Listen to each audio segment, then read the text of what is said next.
आज देखते हैं हम उदासीनता वक्र। उदासीनता वक्र का प्रतिपादन सर्वप्रथम सन 1881 में उदासीनता वक्र का प्रतिपादन सर्वप्रथम 1888 में अंग्रेज अर्थशास्त्री प्रोफेसर एडवर्ड ने इसका सर्वप्रथम प्रतिपादन किया था। लेकिन इसको वैज्ञानिक रूप देने का या वैज्ञानिक रूप से प्रतिपादित करने का कार्य है प्रोफेसर J.R. हिक्स एवं श्री G.D. एलन। ध्यान से सुनो, उदासीनता वक्र का जो प्रतिपादन है सर्वप्रथम सन 1881 में अंग्रेज अर्थशास्त्री प्रोफेसर एडवर्ड ने किया था। लेकिन इसको वैज्ञानिक रूप से प्रतिपादित करने का कार्य प्रोफेसर J.R. हिक्स एवं G.D. एलन ने किया था।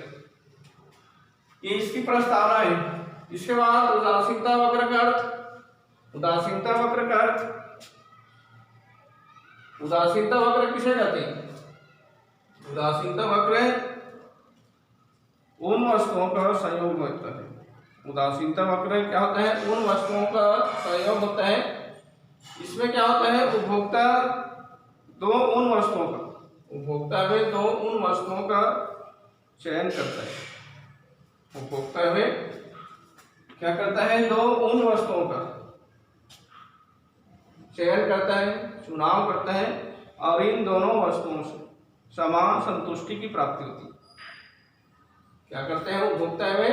आप सबको मालूम, उपभोक्ता के पास जो साधन होते हैं सीमित होते हैं, तो सीमित साधन को उपभोक्ता दो उन वस्तुओं पर व्यय करता है, खर्च करता है। दो वस्तुओं पर उपभोक्ता या उन विभिन्न वस्तुओं पर उपभोक्ता खर्च करता है जिससे उन वस्तुओं से समान संतुष्टि की प्राप्ति होती है।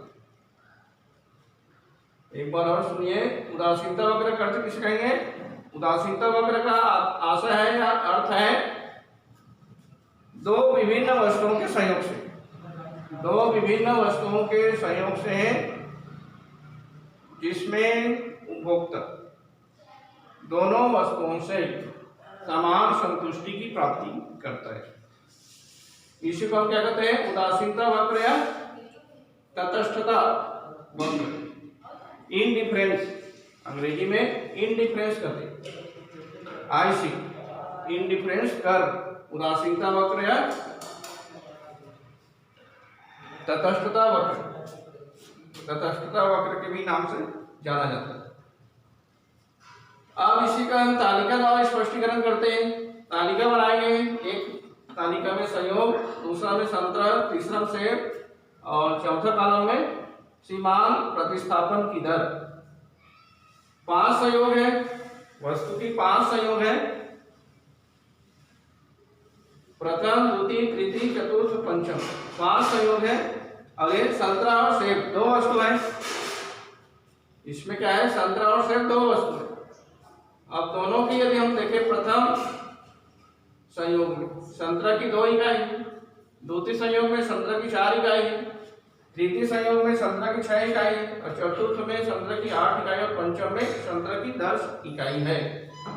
दूसरी बार सेब की यदि हम देखें तो संयोग में प्रथम संयोग में सेब की 14 इकाई है, द्वितीय संयोग में सेब की 10 इकाई है, तृतीय संयोग में 7 इकाई है, चतुर्थ में 5 और पंचम में 4, संतरे की 4 इकाइयां हैं। ठीक है, तो संतरा की 2, 4, 6, 8, 10, सेब की 14, 10, 7, 5, 4। अब यदि हम देखें संयोग, 2 वस्तुओं के संयोग और दोनों से उपभोक्ता को समान संतुष्टि की प्राप्ति होती है। सेब और संतरा है, 2 वस्तु है, दोनों वस्तुओं का उपभोग किया जाता है। तो प्रथम संयोग में यदि हम देखें तो प्रथम संयोग में संतरा की 2 और सेब की 4। संतरा की 2 इकाई है, सेब की 14 इकाई है। इसमें यदि हम प्रतिस्थापन दर देखें, प्रतिस्थापन नहीं हो रहा है क्योंकि ये जो सेब है, सेब की प्रथम इकाई और द्वितीय इकाई के अंतर, सेब की प्रथम इकाई और द्वितीय इकाई के अंतर को हम प्रतिस्थापन करते हैं। तो यदि हम प्रथम ई संयोग में देखें तो 14 हो गए। अब द्वितीय संयोग में देखते हैं तो शेप की 10, द्वितीय संयोग में शेप की 10 इकाई और प्रथम संयोग में 14 इकाई। यदि हम 14 में 10 घटाते हैं तो 4 शेप, मतलब एक संतरे में 4 शेप के बराबर संतुष्टि की प्राप्ति हो रही है। इसमें ध्यान देना है, एक संतरा है, एक संतरा बराबर 4 सेब, मतलब एक संतरा है वो 4 सेब के बराबर। हमको क्या दे रही, उपयोगिता प्रदान कर रही, सीमांत उपयोगिता, जिसको प्रतिस्थापन कर रहे हैं। प्रतिस्थापन मतलब संतरा के स्थान पर यदि हम सेब का भी उपभोग करते हैं, मतलब संतरा की 4 इकाई है और सेब की 10 इकाई का भी उपभोग करते हैं, तो दोनों क्या होती हैं, समान रूप से प्रतिस्थापित हो रही है, समान संतुष्टि की प्राप्ति हो रही है। एक संतरा बराबर 4 सेब के बराबर हमको संतुष्टि मिली। उसी प्रकार तृतीय संयोग में देखते हैं तो एक संतरा बराबर 3 सेब। 3 सेब कहाँ से है, 10 में दिन 7 घटाएंगे तो 3 आएगा, तो एक संतरा है वो 3 सेब के बराबर। एक संतरा बराबर 3 सेब, मतलब जितना हम एक संतरा को उपभोग करते हैं उतनी ही यदि हम 3 सेब को उपभोग करेंगे तो एक संतरा और 3 सेब दोनों के द्वारा हमको समान संतुष्टि की प्राप्ति होगी। उसी प्रकार चतुर्थ में हम देखें, चतुर्थ में 5 सेब की 5 इकाई है और तृतीय में देखें 7, तो 7 में यदि 5 घटाएंगे 2 सेब, एक संतरा 2 सेब के बराबर हमको संतुष्टि की प्राप्ति हो रही। उसी प्रकार पांचवा यदि हम संयोग में देखें तो 4 सेब, एक संतरा बराबर 1 सेब। 5 में यदि हम 4 घटाते हैं तो 1 सेब आएगा। तो पंचम इकाई तक यदि हम देखें तो 5वीं इकाई में एक संतरा बराबर 1 सेब के बराबर संतुष्टि की प्राप्ति हो रही है। ये है, ये तालिका है, तालिका का आपको समझाना है, तालिका द्वारा स्पष्टीकरण, तालिका बनाओगे, तालिका को आपको समझाना है। ये तालिका है, इसी के आधार पर आपको एक संतरा बराबर 4 सेब कहाँ से है, तो यहाँ आपको देखना है प्रथम संयोग में 14 सेब है और द्वितीय संयोग में 10 सेब है।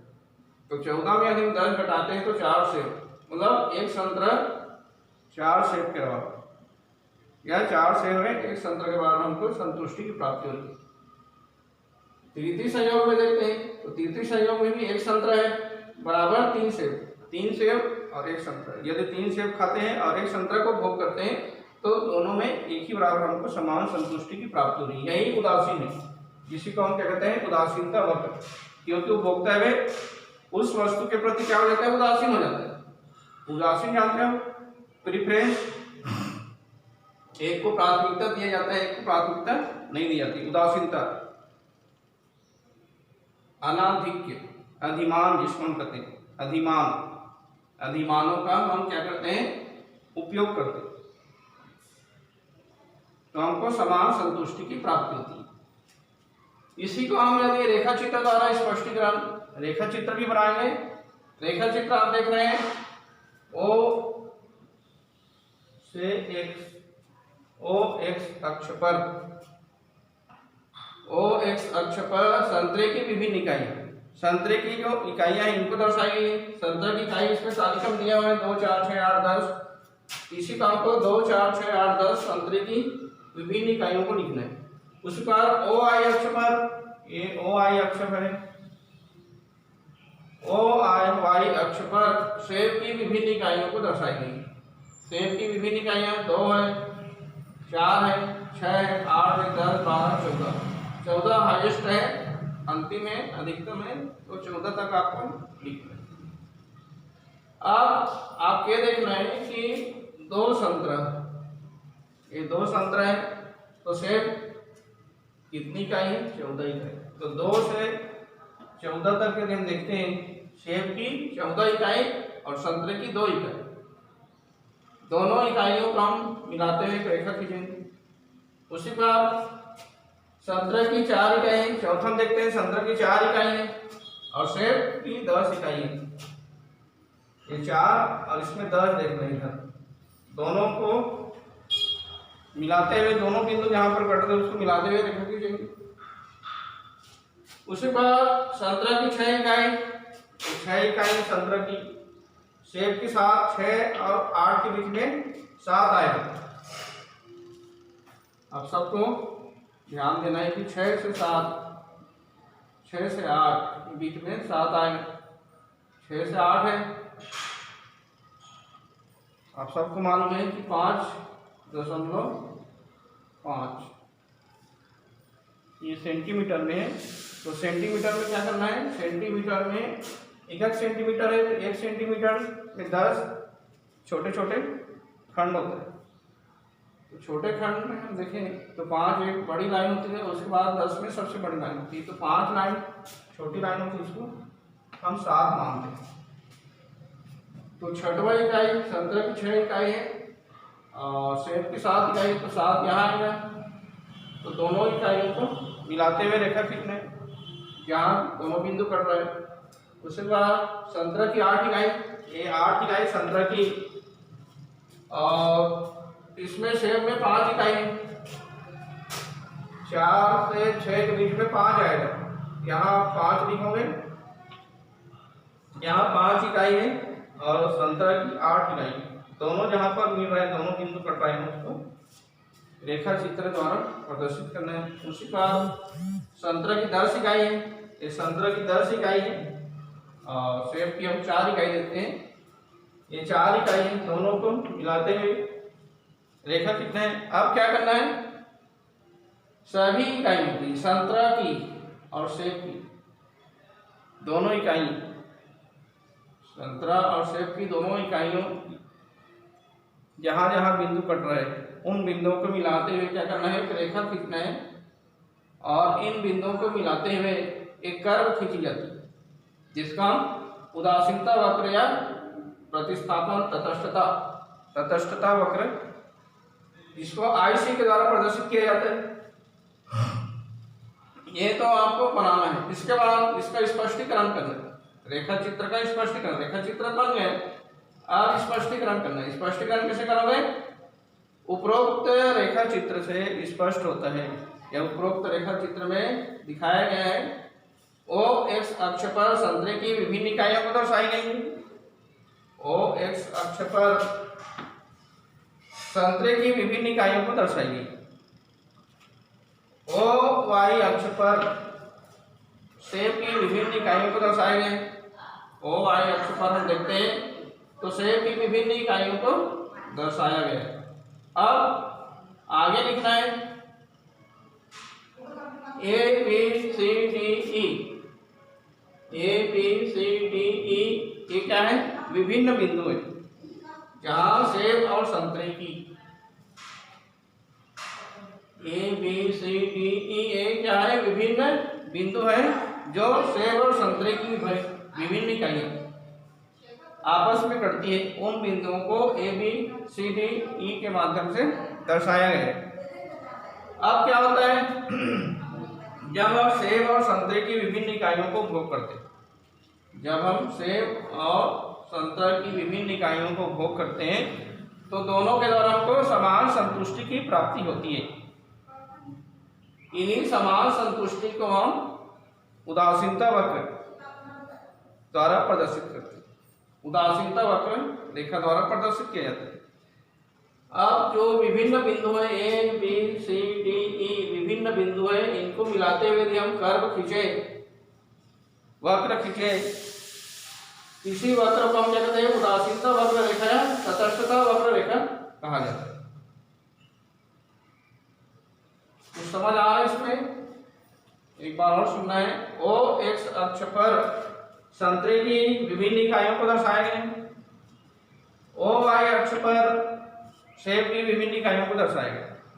ठीक है, अब हम देखते हैं संतरे की इकाइयां 2, 4, 6, 8, 10। दूसरी प्रकार सेब की इकाइयां हैं 2, 4, 6, 8, 10, 12, 14। अब हम देख रहे हैं सेब की इकाई है और संतरे की इकाई है, विभिन्न इकाइयां, दोनों की विभिन्न इकाइयां हैं जो आपस में करती हैं। उन बिंदुओं को मिलाते हुए रेखा खींची गई और उन बिंदुओं को हम ABCDE के नाम से प्रदर्शित करते हैं। अब क्या हो रहा है, इनको मिलाते हुए यदि हम एक कर्व खींचे, रेखा खींचे, तो ये वक्र जैसे दिखाई देते हैं, जिसको हम उदासीनता वक्र कहते हैं। अब क्या होता है, संतरे की विभिन्न इकाइयों और सेब की विभिन्न इकाइयों से क्या हो रही है, उपभोक्ता को समान संतुष्टि की प्राप्ति हो रही है। क्यों? क्योंकि आप यहाँ देखें तालिका में एक संतरा का हम उपभोग करते हैं और 4 सेब को उपभोग करते हैं, तो 4 सेब से एक संतरा के बराबर हमको क्या मिल रही है, उपयोगिता, संतुष्टि की प्राप्ति हो रही है। इसीलिए इसको हम क्या कहते हैं, तटस्थता, समान संतुष्टि की प्राप्ति होती है। मतलब हमको क्या करना पड़ेगा, विभिन्न वस्तुओं में से एक वस्तु को हमको क्या करना पड़ेगा, एक वस्तु के उपभोग के प्रति उदासीन होना पड़ेगा। मतलब प्रेफरेंस, एक को अधिक प्रेफरेंस, एक को हमको प्रेफरेंस नहीं देना। ये हो गया प्रतिस्थापन नियम, उदासीनता वक्र। ठीक है, अब हम देखते हैं तटस्थता वक्र की मान्यताएं। तटस्थता वक्र की मान्यताएं, पहला है 2 वस्तु। इसमें क्या समझाना है, उपभोक्ता के पास आय होती है, सीमित होती है। उपभोक्ता के पास आय सीमित होती है और उपभोक्ता में अपनी सीमित आय से, उन दोनों वस्तुओं से, उपभोक्ता के पास आय सीमित होती है और उपभोक्ता उन सीमित आय से उन दोनों वस्तुओं का उपभोग करता है, जिससे समान संतुष्टि की प्राप्ति होती है। और दोनों वस्तुओं की जो कीमत होती है वे क्या होती है, स्थिर होती है। बस इतना ही बताना इसमें। दूसरा है उपभोक्ता की असंतुष्टि। उपभोक्ता, यदि हम उपभोक्ता वस्तु का उपभोग करता है, कोई भी उपभोक्ता है वे वस्तु को उपभोग करता है, तो उनसे उनको संतुष्टि की प्राप्ति होती है। मतलब कब तक कोई उस वस्तु को उपभोग करता है, जब तक उनको संतुष्टि की प्राप्ति होती है। यदि वो असंतुष्ट होते हैं, उनको संतुष्टि की प्राप्ति नहीं होती है, तो उन वस्तु को उपभोग नहीं करते। उपभोक्ता की असंतुष्टि में प्रत्येक उपभोक्ता में उन सीमाओं तक वस्तुओं का उपभोग करते हैं जिन सीमाओं से उनको उपभोक्ताओं को संतुष्टि की प्राप्ति होती है। मतलब वे क्या करते हैं, अधिमानों का, उपभोक्ता में अधिमानों का उपभोग करता है जहाँ तक उनको संतुष्टि की प्राप्ति होती है। कोई भी उपभोक्ता में उन अधिमानों को उपभोग करते हैं जहाँ तक उनको समान संतुष्टि की प्राप्ति होती है। तीसरा है क्रमवाचक उपयोगिता। उपयोगिता क्या होती है, क्रमवाचक। मतलब आप सबको मालूम है उपयोगिता को क्रम, मतलब संख्या के आधार पर नहीं मापा जा सकता। आप सबको मालूम है उपयोगिता को मापा नहीं जा सकता। उस वस्तु से हमको कितनी उपयोगिता मिली, इसकी माप संभव नहीं है।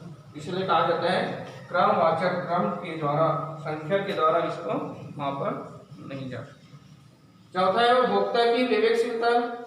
आप सबको मालूम है प्रत्येक उपभोक्ता विवेकशील होता है। उनको मालूम होता है किन वस्तुओं पर हमको खर्च करना है, व्यय करना है, और किन वस्तुओं से हमको अधिक संतुष्टि की प्राप्ति होती है। बस इतना ही बताने इसमें मान्यता में क्या बताओगे, प्रत्येक उपभोक्ता विवेकशील होता है। प्रत्येक उपभोक्ता में विवेकशील होता है और विवेकशीलता के कारण उनको यह मालूम होता है कि किन वस्तुओं पर कितना हमको व्यय करना है, खर्च करना है, ताकि हमको संतुष्टि की प्राप्ति हो सके। और पांचवा है प्रतिस्थापन की सीमांत निरंतर घटते जाना। आप सबको मालूम है उदासीनता वक्र में भी उपयोगिता हास नियम लागू होता है।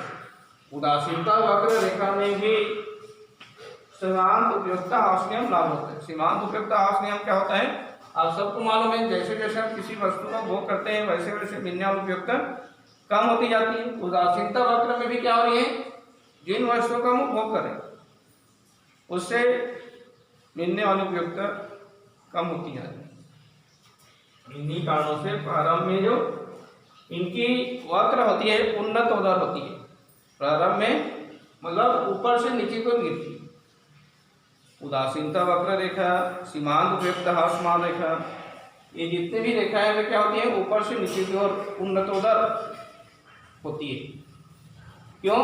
क्योंकि सीमांत उपयोगिता निरंतर घटती जाती है। आप देख रहे, इसमें भी आप देख रहे प्रतिस्थापन भी हो रहा है। यहाँ प्रतिस्थापन में भी हम देखते हैं 5वीं इकाई तक हम पहुंचते हैं पंचम संयोग में, तो सेब और संतरा दोनों से क्या मिलेगी, एक संतरा बराबर एक सेब। और यदि द्वितीय संयोग में देखें तो 4 सेब 1 संतरा, 4 सेब यदि हम भोग करते हैं तो 1 संतरा के बराबर मिलती उपयुक्त मिलती उनको 4 सेब। इस प्रकार ये होती है प्रतिस्थापन की जो सीमांत दर में इनकम घटती जाती है, ये होगी इनकी मान्यता है। ठीक है।